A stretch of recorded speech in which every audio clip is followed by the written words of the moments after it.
Presented by Monadic Music.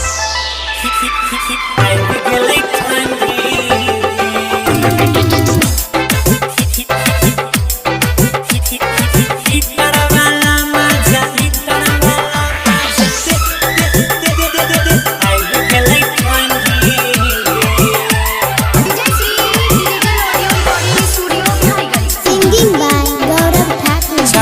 करे के भागे लगे छौड़ी करे नहीं के परहेज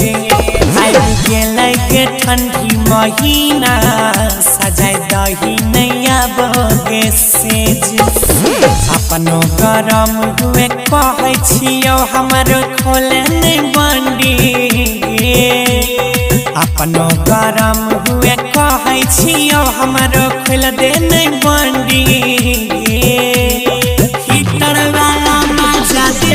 पत्थर आइब गेलै ठंडी हीटर वाला मजा देबगे बुचिया आइब गेलै ठंडी चढ़ै उतरै के भागे लगे छौड़ी करे नहीं के परहेज आइब गेलै गे ठंडी महीना गरम करे नहीं आबोगे सेज दहिया हमारे ओना लह लह करे जे नगदहन के हांडी हीटर वाला मजा देबो पत्थर आइब गेलै ठंडी हीटर वाला मजा देबो के बुचिया आइब गेलै ठंडी डीजे के शबराज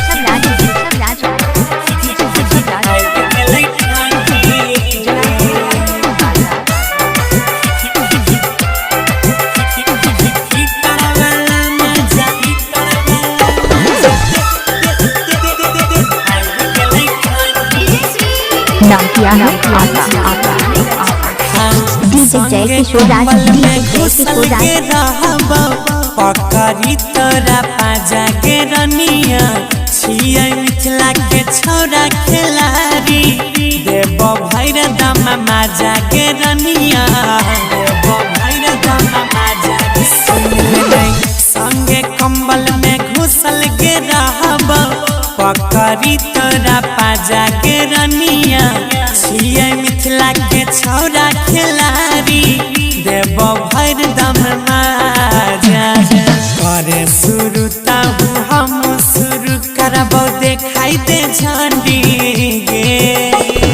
करे शुरू ताहू हम शुरू करबो देखाई दे झंडी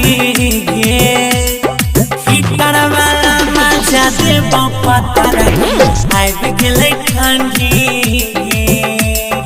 हीटर वाला मजा देबो गे बुचिया आइब गेलै ठंडी